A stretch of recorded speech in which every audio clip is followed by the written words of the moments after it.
দর্শক আসসালামু আলাইকুম।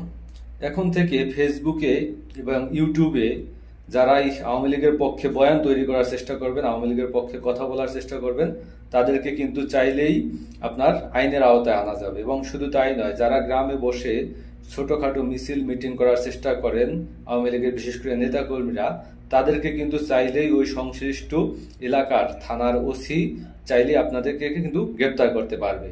তো সেই জায়গা থেকে যারাই আপনারা আছেন, আওয়ামী লীগের পক্ষে কথা বলেন বা আওয়ামী লীগের নেতাকর্মীরা আছেন, আমি মনে করি আইনের প্রতি শ্রদ্ধাশীল হয়ে আপনাদের এই মুহূর্তে অফ থাকা উচিত, আর কথা না বলা উচিত অন্তত আওয়ামী লীগের পক্ষে। এবং বিশেষ করে এই যে আপনার যারা মঞ্জুরুল আলম পান্না আছেন, মাসুদ কামাল আছেন, এরাই তো সব থেকে এখন আওয়ামী লীগের পক্ষে সব থেকে বেশি বয়ান তৈরি করার চেষ্টা করতেছেন। তো তাদেরকে কি আসলে গ্রেপ্তার করা হবে কিনা, নাকি শুধুমাত্র নাটক করবে সরকার?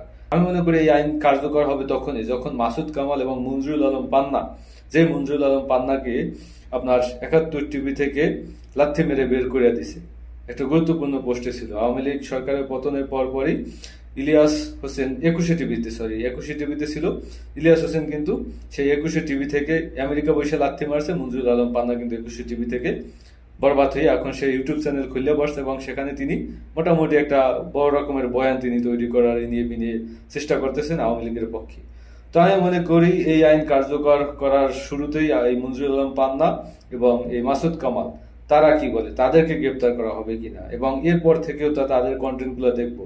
হয়তো আজকে আইন পাশ করা হয়েছে, আগামীকাল থেকে যদি তারা কন্টেন্ট সেই নিয়ে আওয়ামী লীগকে প্রমোট করার চেষ্টা করেন, তাহলে সবাই এই আইনের আওতায় আসবে। এমনকি তারা বলতেছে যে প্রবাসে বসে কেউ যদি আওয়ামী লীগের পক্ষে বয়ান তৈরি করে কথা বলার চেষ্টা করে, তাদের বিরুদ্ধে তারা ব্যবস্থা নেবে।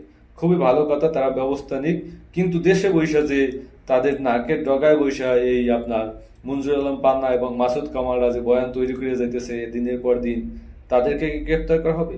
বা এর পরবর্তীতে তারা যদি আওয়ামী লীগের পক্ষে বয়ান তৈরি করার চেষ্টা করে, তাদের পক্ষে কথা বলার চেষ্টা করে, তাদেরকে কি গ্রেপ্তার করার সক্ষমতা এই সরকারের আছে?